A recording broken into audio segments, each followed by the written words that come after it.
April 9, 1942.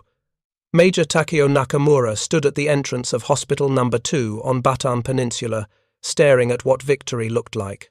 12,000 American and Filipino prisoners stretched before him in ragged columns, their uniforms torn, faces hollow with starvation and disease.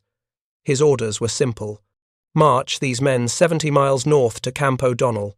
Simple orders. Impossible logistics. Nakamura had been a schoolteacher in Osaka before the war, had studied American history at Kyoto University, had once admired American efficiency and organization. He had written his thesis on American industrial development in the 1920s, had analyzed Ford Motor Company's assembly line innovations, had believed Japan could learn from American organizational methods. Now he commanded the rear guard of Lieutenant General Masaharu Homma's 14th Army, and the Americans before him looked nothing like the enemy he had been told to expect. These were not the strong, well-fed soldiers of propaganda. These were walking skeletons who could barely stand. The surrender had come after 99 days of siege. 99 days during which American and Filipino forces had held out against overwhelming odds, supplied only by what they had stockpiled before December 7th and whatever could be smuggled through Japanese naval blockades. Nakamura had read the intelligence reports. The Americans had started with adequate supplies for their garrison. 4 months of sustained combat and total supply interdiction had reduced them to starvation. His commanding officer, Colonel Tsuji, had allocated 10 trucks for the movement of 12,000 prisoners. 10 trucks. Nakamura had done the mathematics. Even assuming impossible efficiency, the trucks could transport perhaps 500 men per day. At that rate, moving 12,000 prisoners would require 3 weeks. They had been given 3 days. The alternative was obvious. The prisoners would walk 70 miles through jungle heat with no food supplies allocated, minimal water, and guards who had themselves been on half rations for 2 months. Nakamura looked at the skeletal Americans and knew what would happen. They would die. Hundreds of them. Maybe thousands. He had tried to protest, had brought his concerns to Colonel Tsuji that morning, had presented detailed calculations showing the impossibility of moving this many prisoners without adequate transportation and supplies. The colonel had been dismissive, almost contemptuous. "These are the enemy, Major." They surrendered. "They have no honor. If they die on the march, it is because they are weak. The Imperial Japanese Army does not waste resources on the defeated." Resources. That word haunted Nakamura. The Japanese 14th Army had landed in the Philippines in December 1941 with supplies calculated for a swift campaign. General Homma had predicted Manila would fall within 50 days. The city had fallen in 26 days, ahead of schedule, and Homma had been congratulated for his efficiency. But Bataan had held for 3 months beyond that, and during those 3 months, Japanese supply lines had stretched to breaking. Nakamura's own unit had been on reduced rations since February. Rice twice daily, no fresh vegetables, no meat except what could be scavenged from the jungle or taken from Filipino civilians. His men suffered from beriberi, malaria, dysentery, the same diseases afflicting the American prisoners. The difference was, the Japanese soldiers could still march, could still fight, though barely. The Americans could barely walk. He had reviewed the logistics reports from the campaign. The Japanese 14th Army had landed with 75,000 troops, supported by Navy vessels and air cover. Supplies had been calculated for a 3-month campaign culminating in complete control of the Philippines. Manila had fallen quickly. Corregidor and Bataan had not. The extended siege had exhausted Japanese supplies faster than they could be replaced. Transport ships bringing supplies from Formosa faced increasing harassment from American submarines. 3 supply convoys had been sunk in March alone. The supplies that did arrive were inadequate for the forces committed to the Philippines campaign. Ammunition was rationed, food was rationed. Medical supplies were nearly exhausted. And now, with 12,000 enemy prisoners to manage, the logistics situation became impossible. The prisoners began moving at 0800 hours. Nakamura walked alongside the column, watching American and Filipino soldiers shuffle forward in the blazing sun. No shade. no rest stops. No water distribution for the first 4 hours because the supply trucks had not arrived as scheduled. Within the first mile, men began collapsing. Private First Class Robert Levering fell at mile marker 3. Nakamura watched a Japanese guard kick the American, ordering him to stand. Levering tried. His legs would not support him. The guard raised his rifle. Nakamura turned away before the shot. He had seen enough death. 3 months of combat on Bataan had numbed him to violence, but this felt different. This was not battle. This was execution of unarmed men too weak to continue marching. By nightfall of the first day, they had covered 12 miles. Nakamura estimated 60 prisoners had died, either shot for being unable to continue or simply collapsing and being left behind. The survivors camped in an open field with no shelter, no food, and minimal water from a nearby stream that hundreds of dysentery-afflicted men were using simultaneously for drinking and sanitation. Nakamura sat apart from his men, writing in his journal by lamplight. He had kept detailed notes throughout the campaign, observations he hoped might someday explain what had happened here, might provide lessons for future military planners about the importance of adequate logistics. Tonight's entry was longer than usual, more reflective. We are marching 12,000 men to their deaths because we have no trucks, no food, no medicine, no organization to handle this many prisoners. We won the battle for Bataan, but we cannot feed the prisoners we captured because we can barely feed ourselves. This is what victory looks like when achieved without adequate resources to exploit it. He thought about the American supplies his unit had captured during the final assault. Mountains of equipment, certainly. Artillery pieces, mortars, rifles, ammunition, all carefully stockpiled in defensive positions throughout Bataan, but almost no food. The Americans had been starving too. Their supply situation had been as desperate as Japan's, perhaps worse. The difference was scale. America had started with more, so they had more to lose before reaching the breaking point. Nakamura had seen captured American documents, logistics manifests from before the siege began, from the peacetime garrison period when supplies flowed freely from the United States. The numbers had shocked him. American forces in the Philippines had started with supplies calculated in terms that made no sense to Japanese planning. Millions of rounds of small arms ammunition, thousands of tons of rations, hundreds of vehicles, medical supplies sufficient for field hospitals treating thousands of casualties simultaneously, fuel reserves measured in millions of gallons. The American supply doctrine, as Nakamura understood it from his university studies, was based on abundance. American military planners assumed supplies would be available, that industrial production would provide whatever was needed. Japanese planning was based on scarcity, on making do with limited resources, on accepting that supplies would never be adequate and operations must be planned accordingly. Then the supplies had stopped. After Pearl Harbor, after the Japanese Navy established control of Philippine waters, American supply convoys could not reach Manila. Those vast stockpiles had sustained American and Filipino forces for 4 months. But eventually, even American abundance ran out. Starvation had defeated the American defenders more than Japanese attacks. In the final weeks of the siege, American soldiers had been eating mules, horses, even monitor lizards caught in the jungle. But now Nakamura commanded the aftermath, and he understood something his superiors did not acknowledge or perhaps did not recognize. Japan had won a battle it could not afford.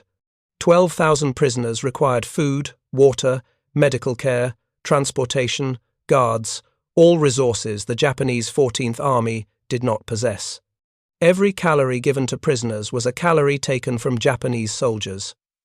Every truck used to transport prisoners was a truck unavailable for moving supplies to frontline units preparing for the next offensive operation. The march continued. Day 2 brought new horrors. The heat intensified. Men who had survived Day 1 collapsed on Day 2. Nakamura watched prisoners fall and lie motionless in the road. Some were bayoneted where they lay. Others were simply left behind to die slowly from dehydration and exposure. The guards showed no mercy because they had no resources for mercy. Stopping to help the weak meant delaying the column, and delay meant the entire march failed. Day 3, Day 4. Men died constantly. Nakamura stopped counting after the first 100. Some were shot for being unable to maintain the pace. Some died of disease or dehydration. Some simply stopped moving and never stood again, their bodies shutting down from weeks of starvation compounded by the stress of the forced march. The surviving prisoners developed a hollow look, eyes distant, movements mechanical. They walked because stopping meant death. On Day 5, Nakamura's unit passed through a town where Filipino civilians had attempted to give food and water to the prisoners. Women, holding out rice balls, children offering coconuts, men trying to pass canteens to the marching columns. Japanese guards had beaten the civilians, destroyed the food, poured out the water, and arrested several Filipinos suspected of being resistance sympathizers. Nakamura understood the military reasoning. The army could not allow Filipino resistance, could not permit civilians to undermine Japanese authority by showing compassion to the enemy. But he also understood the strategic cost.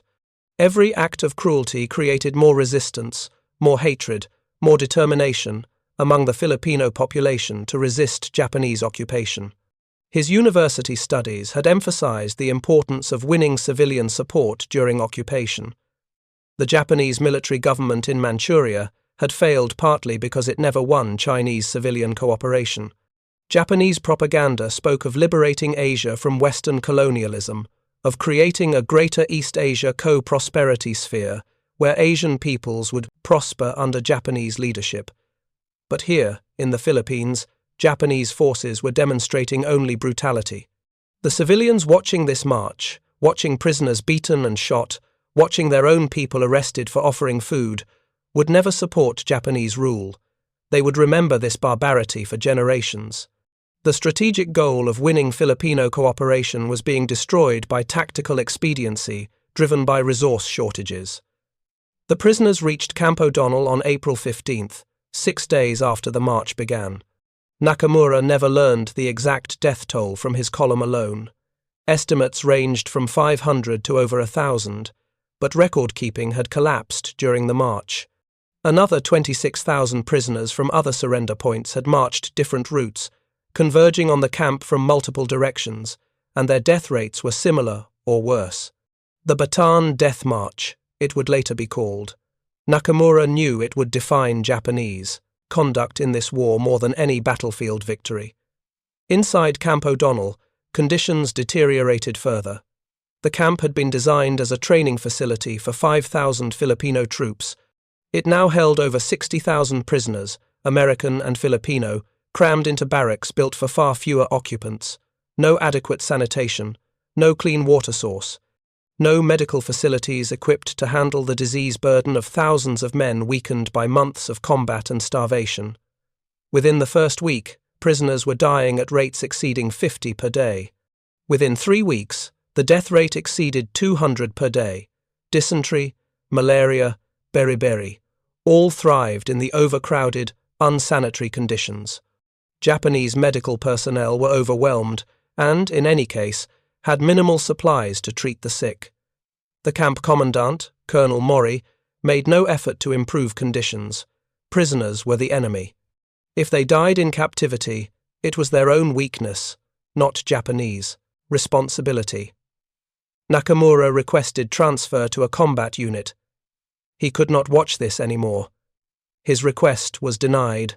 He was needed to maintain camp security, to prevent escapes, to ensure the prisoners remained contained.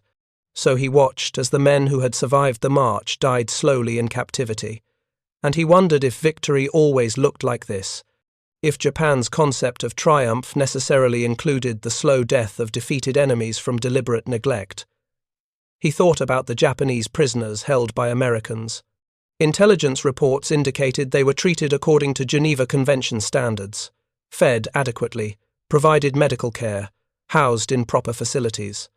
Nakamura did not know if the reports were propaganda, but he suspected they were accurate. America had resources to treat prisoners humanely. Japan did not. The difference was not morality, it was logistics. If you are enjoying this deep dive into the story, hit the subscribe button and let us know in the Comments from where in the world you are watching from today. October 20th, 1944. 2 years, 6 months, and 11 days after Bataan fell, Lieutenant Colonel Takeo Nakamura stood on Leyte Beach, watching the horizon fill with American ships. He had been promoted twice, transferred to the Philippine Defense Forces in September, and been told American invasion was possible, but not imminent. The intelligence had been catastrophically wrong. The American fleet stretched from horizon to horizon. Nakamura tried to count ships and gave up after reaching 100. Battleships, their massive superstructures visible even at this distance. Cruisers, destroyers, transports, landing craft, all approaching in organized formations that spoke of overwhelming material superiority and meticulous planning. This was not a raid. This was not a reconnaissance in force. This was an invasion with resources Japan could never match. He had spent the past 2 years watching Japan's strategic position deteriorate. The Marianas had fallen in June and July. Saipan, Tinian, Guam, all lost to American amphibious assaults, supported by naval and air power that Japanese forces could not counter. The American advance across the Pacific had been methodical, overwhelming, unstoppable. Each island Japan lost brought American bombers closer to the home islands. And now they had returned to the Philippines. MacArthur had promised he would return. Japanese propaganda had mocked the promise, had portrayed MacArthur as a coward who fled the Philippines while his soldiers fought and died on Bataan. But MacArthur had kept his promise, and he had brought with him the full weight of American industrial production. American naval gunfire began at 0600 hours.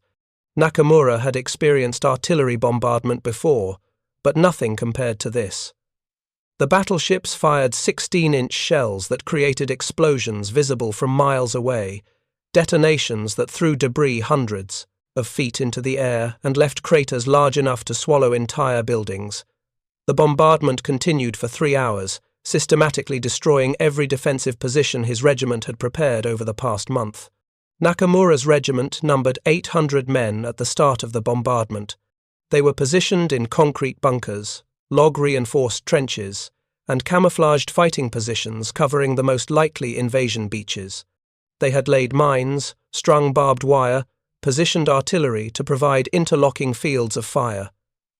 The defences represented 2 months of constant labour. The American bombardment destroyed it all in 3 hours. The 16-inch shells penetrated the concrete bunkers, collapsing them on the men inside. The high-explosive rounds detonated in trenches, killing entire squads. The naval gunfire was supported by aircraft, dive bombers and fighter bombers that struck any defensive position the ships missed. By 0900 hours, Nakamura estimated his regiment had suffered 30% casualties without firing a shot in return. At 0900 hours, the landing craft appeared. Hundreds of them, maybe thousands, approaching the beach in coordinated waves that demonstrated planning and resources Japan could never match. Nakamura ordered his remaining artillery to fire. 3 guns responded. The rest had been destroyed in the bombardment or their crews killed.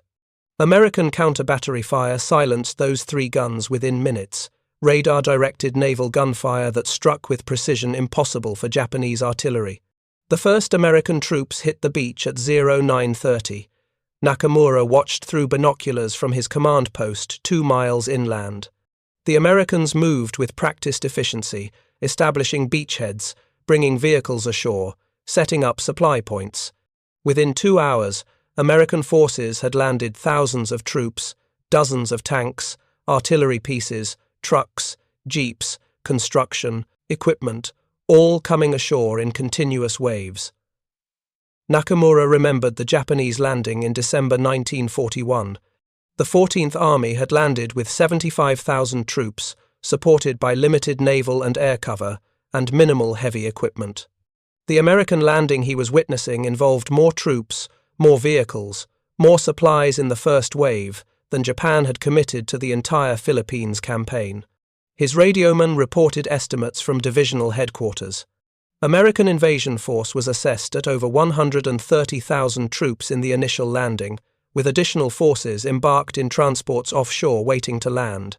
The Sixth Army, commanded by General Walter Kruger, was returning to the Philippines with resources that made Japanese defensive preparations irrelevant. Nakamura's regiment numbered 800 men, many suffering from malaria and malnutrition. They faced an American invasion force that intelligence now estimated at over 130,000 troops in the initial landing. The mathematics were simple and brutal. Japan was outnumbered 160 to 1 by troops who were better fed, better equipped, better supplied, and supported by naval and air power Japan could not counter. But orders were orders. Nakamura's regiment prepared defensive positions and waited for the American advance. It came on October 21st. American infantry, supported by tanks, artillery, and aircraft, moved inland from the beaches. Nakamura's men fought. They inflicted casualties. They destroyed some American vehicles. They delayed the advance by hours. Then they died or retreated because continuing to fight in position meant certain annihilation. The battle demonstrated everything Nakamura had learned about American logistics in 2 years of watching Japan lose the war. American units advanced with continuous supply. Artillery ammunition was unlimited. Air support was constant. Medical evacuation.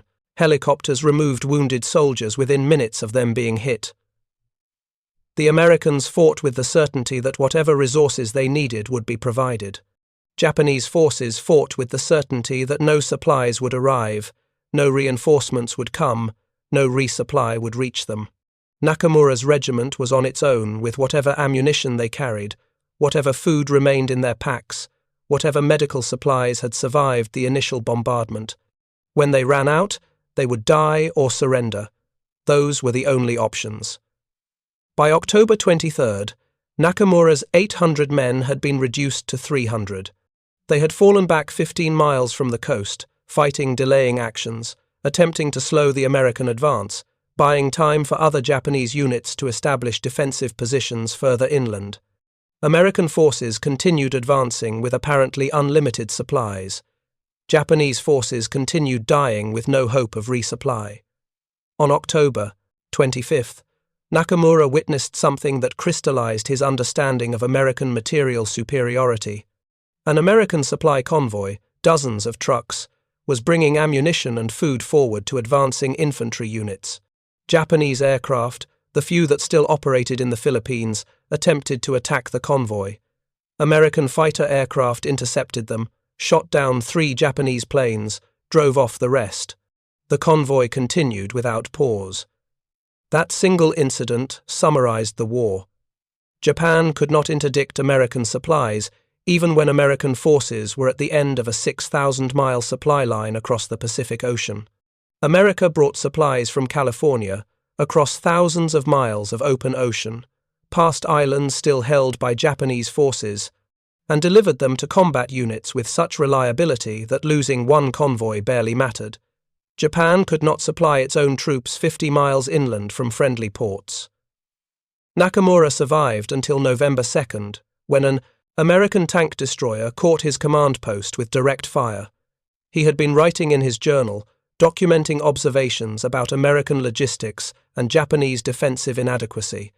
The shell penetrated the concrete wall of his command post, killing his radioman instantly and severing Nakamura's left leg below the knee with shrapnel.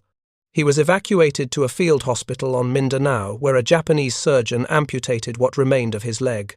The surgeon apologized for the crude operation, apologized for conditions that would have been unacceptable in peacetime.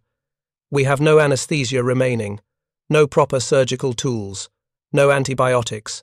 Your wound will likely become infected. You will probably die within a week. That is the reality we face." Nakamura survived. Barely.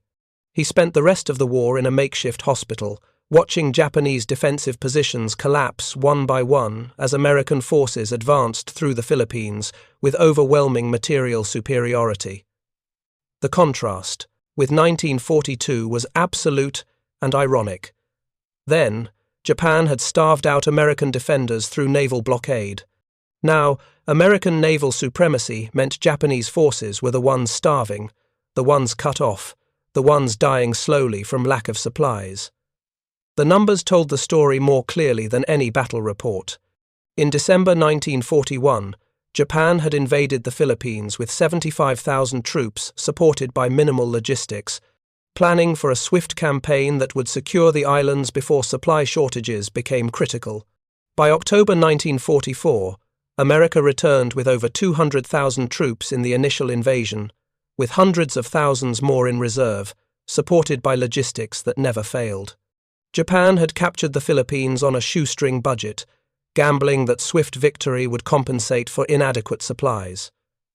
America retook them with industrial abundance that made Japanese resistance pointless. Every American unit was fully supplied. Every Japanese unit was on the verge of starvation. The outcome was determined before the first shot was fired. Nakamura kept his journal throughout his hospital stay, documenting observations he hoped might someday contribute to understanding what had gone wrong. His final entry, written in March 1945 as American forces approached his hospital position, summarized his understanding. "We won Bataan because American supplies ran out. We are losing the Philippines because American supplies never run out anymore. They have more men, more weapons, more food, more fuel, more everything. We have will and courage and fighting spirit. It is not enough." It was never enough once America fully mobilized its industrial capacity. March 11, 1942, 68 days before Bataan fell. Staff Sergeant Thomas Caldwell crouched in a foxhole on the Bataan defensive line, rationing the last of his rice. 1 handful per day. That was the ration now. 1 handful of rice and whatever could be scavenged from the jungle. His unit, the 31st Infantry Regiment, had started the defense of Bataan with full field rations. That had been in January. By March, the food was gone. Caldwell had lost 40 pounds since December. His uniform hung loose on his frame. Most of his unit had lost more. Men were dying from starvation-related disease faster than from Japanese attacks. Beriberi, malaria, dysentery, all thrived in malnourished bodies. The field hospitals were overwhelmed. Doctors reported mortality rates above 30% for seriously ill patients, not because of inadequate medical skill, but because there was no food to sustain recovery, no calories to power the body's immune response. The irony burned like acid in Caldwell's empty stomach. He had been a logistics specialist before the war, had worked in the Quartermaster Corps at Fort McKinley managing supply distribution for the Philippine garrison. He had seen the supply, manifests for the garrison before December 7th, millions of dollars worth of equipment and supplies, food sufficient for 6 months at full ration, ammunition for sustained combat operations, medical supplies for every contingency, fuel reserves for all vehicles and generators. Then the Japanese Navy cut off resupply. The supplies that had seemed so abundant in December became inadequate by January, as combat consumption exceeded peacetime planning assumptions. By February, strict rationing was instituted. By March, the supplies were exhausted. Caldwell understood logistics well enough to know that America had not failed to provide. America had provided everything necessary for a peacetime garrison plus reasonable war reserves. But no garrison, cut off from resupply for 3 months while sustaining continuous combat operations, could survive indefinitely on initial stockpiles. He thought about the supply situation stateside. America was not starving. American factories were not idle. American farms were not unproductive. The food existed. The weapons existed. The ammunition existed. American industrial production was accelerating, converting peacetime manufacturing to war production. But none of that mattered if supplies could not reach Bataan because Japanese naval forces controlled the sea lanes and Japanese air forces controlled the skies. Caldwell had heard rumors about relief convoys. President Roosevelt had promised reinforcements.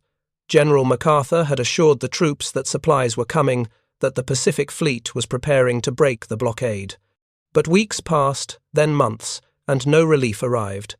The submarines that occasionally reached Corregidor brought minimal supplies, ammunition prioritized, medicine when available, but nothing approaching the quantities needed to sustain 12,000 combat troops in continuous defensive operations.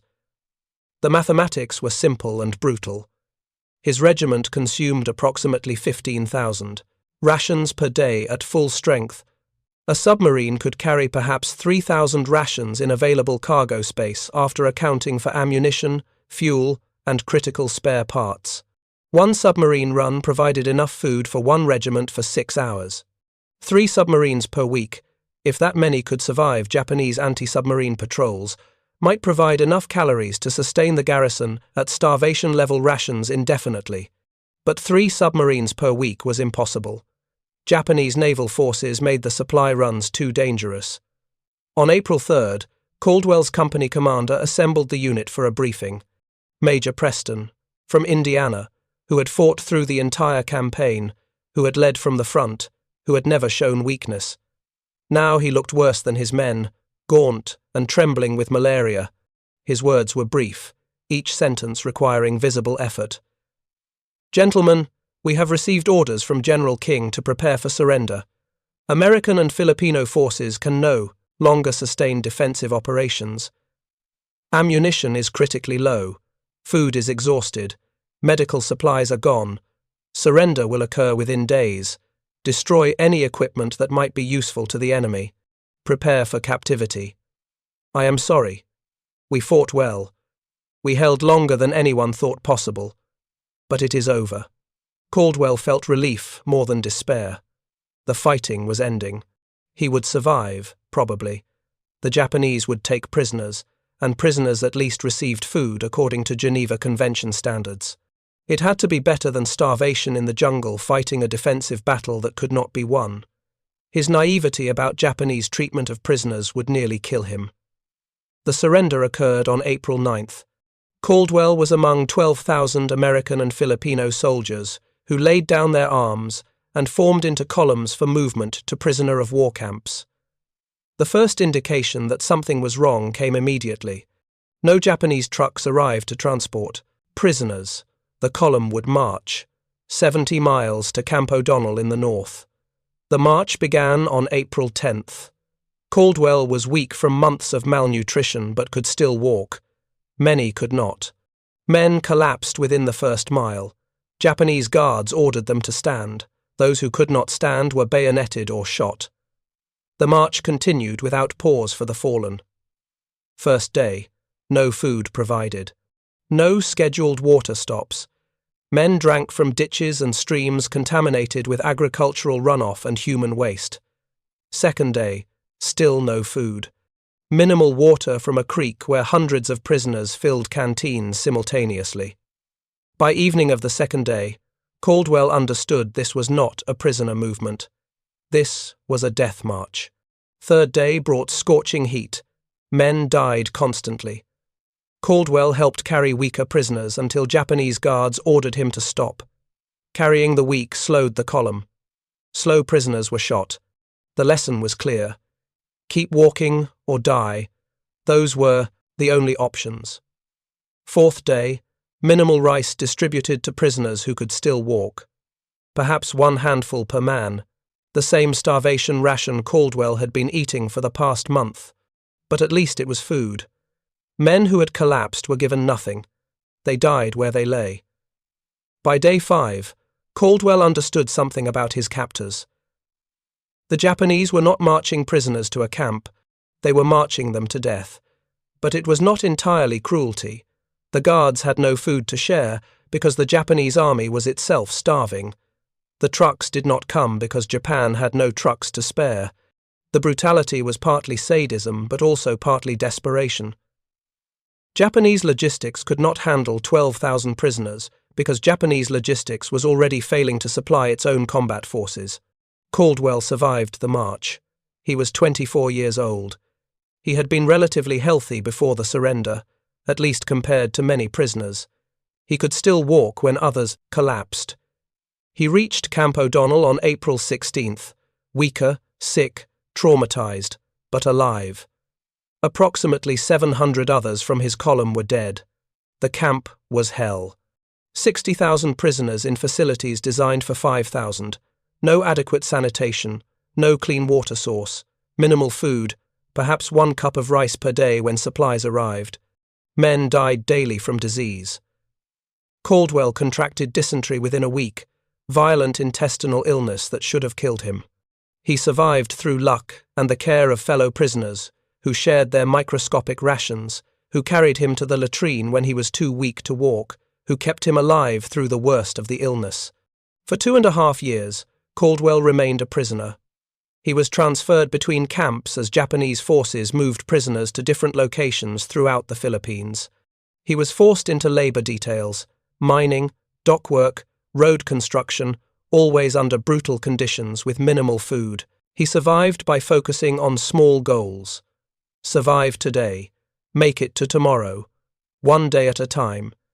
He watched thousands of fellow prisoners die. Disease, starvation, execution, accidents, the death toll mounted constantly. Camp O'Donnell alone killed over 25,000 American and Filipino prisoners in the first year. The death rate in other camps was similar. Japanese captivity was not designed to kill prisoners deliberately, but Japanese inability to feed them accomplished the same result. Caldwell lost hope of liberation. The war seemed endless. Japanese guards spoke of victory after victory, of America retreating across the Pacific, of Japan's inevitable triumph. Allied resistance seemed futile. American relief seemed impossible. He stopped thinking about rescue and focused only on survival. October 20th, 1944. 2 years, 6 months, and 10 days after the surrender. Caldwell was at a labor camp on Leyte, assigned to dock work loading supplies onto Japanese ships. He weighed 98 pounds, half his pre-war weight. He was sick with recurring malaria. He expected to die soon. Most prisoners in his condition died within weeks.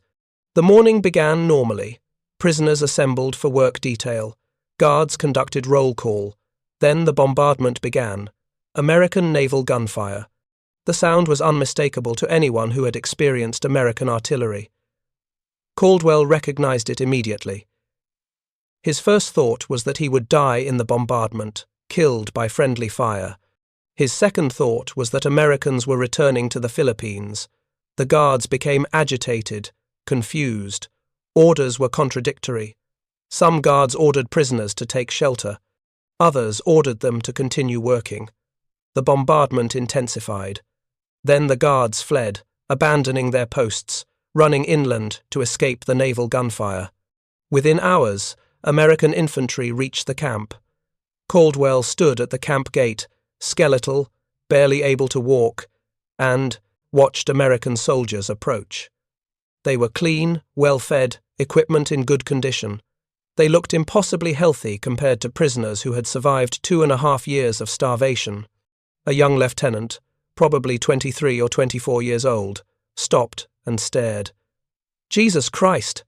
How long have you been here?" Caldwell whispered, his voice weak from disuse and malnutrition. "Since April 42. Bataan. The Death March. Camp O'Donnell. 2.5 years. The lieutenant's expression hardened, shifted from shock to anger to determination. "You are going home, Sergeant, all of you. Medical care, food, transport back to the States. You are going home. I promise you that." Caldwell started crying.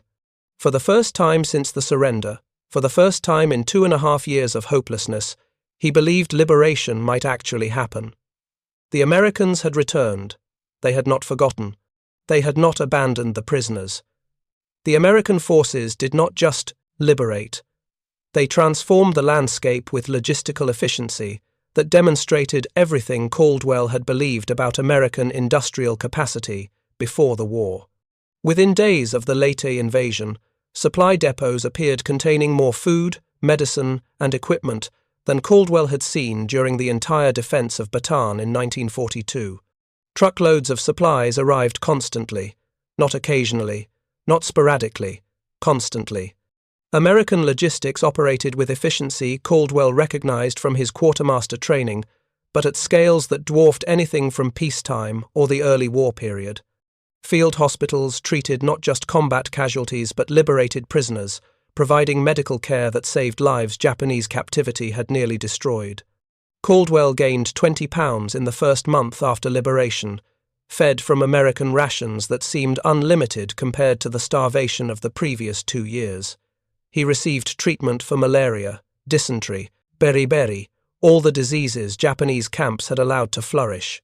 American doctors told him he would survive, would recover, would eventually regain his health. It seemed impossible after 2.5 years of dying slowly. He watched American forces advance through Leyte with overwhelming material superiority. Every unit was fully supplied, every soldier was well fed, every vehicle ran on abundant fuel. The contrast with 1942 was absolute and bitter. Then, American forces had fought until supplies ran out.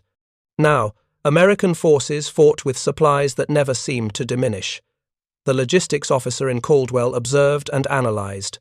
American supply convoys moved from the beaches to forward positions continuously. Ships unloaded cargo 24 hours per day.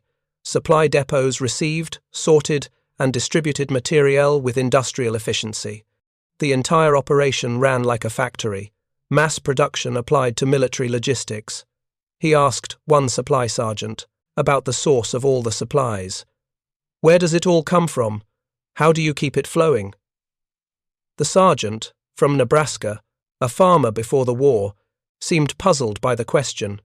"Comes from the States. California mostly for this theater. Ships bring it.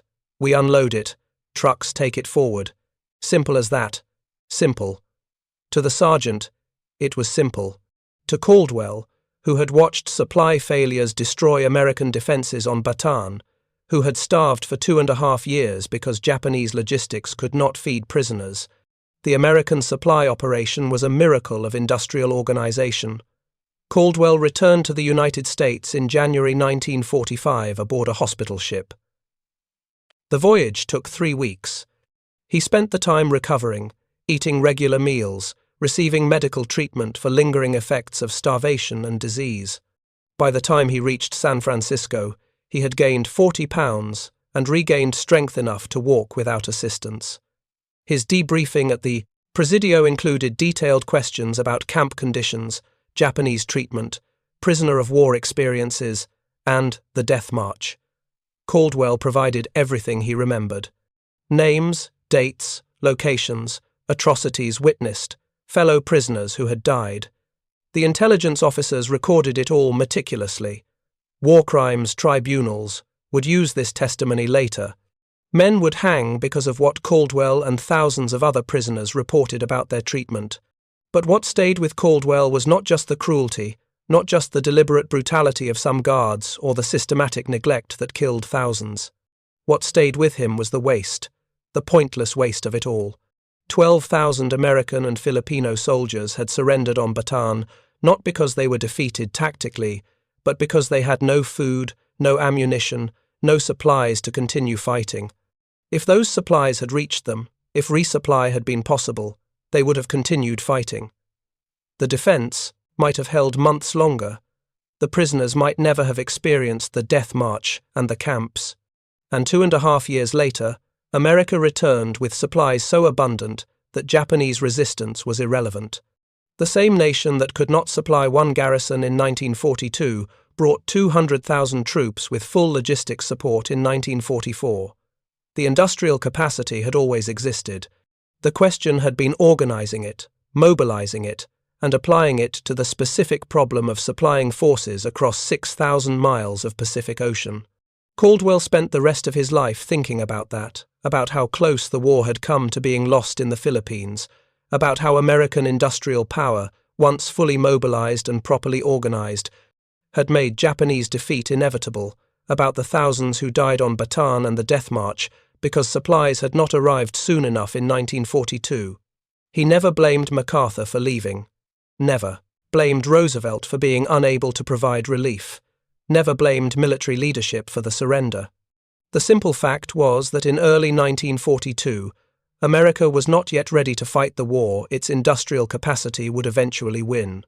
By October 1944, America had become the arsenal of democracy it needed to be.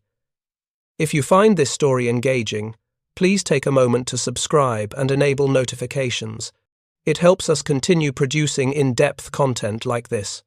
August 15th, 1945. Lieutenant Colonel Takeo Nakamura sat in an American military hospital in Manila, listening to Emperor Hirohito announce Japan's surrender on a radio provided by his American doctors. His amputated leg ached constantly, phantom pain from tissue that no longer existed. Around him, other wounded Japanese soldiers listened in silence. Some cried, some showed no emotion. All understood what surrender meant. The war was over. Japan had lost. American forces had occupied Manila in February after brutal urban combat that destroyed much of the city. 5 months of American military administration had transformed what remained. Supply convoys arrived daily. Construction crews rebuilt infrastructure. Food distribution resumed for both military personnel and civilians. American military government established order with efficiency that Nakamura, despite his bitterness about defeat, had to acknowledge was impressive. An American doctor made rounds that afternoon. Captain Williams, from Ohio, who had treated Nakamura's infected leg wound and probably saved his life. Williams spoke no Japanese. Nakamura's English was limited to what he remembered from university studies, but they had developed a working relationship based on pragmatic medical necessity and mutual professional respect. "War is over," Williams said, his tone neutral, neither triumphant nor sympathetic. "You will be repatriated eventually, probably next year. Need to process everyone, properly, document everything, arrange transport. You understand?" Nakamura nodded. He had expected this. Prisoner of war status would continue until formal repatriation procedures concluded. At least American captivity included adequate food and medical care. His leg would never heal properly. The amputation had been too crude, but infection had been controlled with American antibiotics. He would survive to see Japan again. Williams sat on the edge of the hospital bed. "I need to tell you something. I have treated liberated American prisoners from your camps, Bataan survivors, Death March survivors, Camp O'Donnell survivors. Some of them died despite everything we could do for them. Starvation, disease, torture, 2.5 years of systematic brutality. Do you understand what I am saying?" Nakamura met his eyes. "I was there. At the Death March. At Camp O'Donnell. I saw it. I tried to prevent some of it. I failed. We had no supplies, no food for our own soldiers, no transportation, no medicine. We captured 12,000 prisoners and could not feed them because we were barely feeding our own troops." Williams studied him carefully. "So you understand why it happened? Not justifying it, just understanding the logistics of it." Nakamura considered his answer carefully. "We had no supplies adequate for managing prisoners. No food for our own soldiers, so nothing to give prisoners. No transportation because every truck was needed for military operations. No medicine because our field hospitals were already overwhelmed treating Japanese casualties. The cruelty was partly deliberate, yes, but partly it was desperation. We fought a war we could not supply. We won battles through courage and tactics, but we could not feed armies across an ocean. America can. That is the fundamental difference. You fought a war with inadequate logistics. You won initial battles because we were not ready. But once America mobilized its industrial capacity, once we got our logistics organized, the outcome became inevitable. Material abundance beat tactical skill. Material abundance. Nakamura had spent 3 years contemplating that phrase in various forms. Japan had launched a war requiring logistics it did not possess, gambling that swift victories would compensate for resource shortages. America had fought a war with industrial capacity Japan could never match. The outcome had been determined not by bravery or tactical skill or fighting spirit, but by the simple arithmetic of production. Over the following months, Nakamura observed American occupation procedures with the analytical mindset of an educator. The organization was remarkable. Supply depots throughout Manila distributed food to Japanese prisoners and Filipino civilians simultaneously. American construction crews rebuilt hospitals, schools, roads, and infrastructure destroyed during the battle for the city. American military government established civilian administration that slowly transferred authority back to Filipino leadership while maintaining order during the transition. This was not the brutal occupation Japan had imposed on conquered territories. This was reconstruction with resources to sustain it. American wealth was evident in every aspect: food sufficient for everyone, prisoners and civilians alike, medical care adequate for all needs regardless of nationality, construction equipment in quantities that accomplished in months what would have required years with manual labor. The occupation demonstrated the same material abundance that had won the war. Nakamura was repatriated to Japan in February 1946. The voyage took 2 weeks aboard an American transport ship loaded with thousands of former Japanese soldiers returning home. He spent the time writing in his journal, summarizing observations about American logistics, American organization, American material superiority. His final conclusion before landing was stark and unforgiving. We fought courageously. We sacrificed honorably. We lost absolutely because modern war is decided by industrial production, and America produces more than we imagined possible. The Japan he returned to was devastated beyond recognition. Cities bombed to ruins by American B-29 raids, industrial capacity destroyed, millions dead or displaced, food scarce, rationing still in effect, infrastructure collapsed. The nation that had launched war in 1941 to secure resources and territory had lost everything. But American occupation brought relief that demonstrated, once again, American material abundance. Food shipments arrived from American supplies. Medical assistance prevented starvation-related epidemics. American reconstruction programs slowly rebuilt what American bombs had destroyed. Nakamura recognized the pattern. America fought wars of material abundance. Even in victory, even in occupation, American wealth was evident in generosity that Japan had never shown to conquered peoples. He spent the rest of his life teaching history at a Tokyo University, specializing in military logistics and industrial mobilization during the Second World War. His lectures emphasized the lessons of matching military ambition to economic reality. His students, born after the war, struggled to understand how Japan had believed victory was possible against an enemy with such overwhelming material advantages. Nakamura would show them the numbers systematically, building the case through pure mathematics. American oil production versus Japanese oil production. 50-1 advantage. American steel production versus Japanese steel production. 12-1 advantage. American industrial output versus Japanese industrial output. 10-1 advantage overall.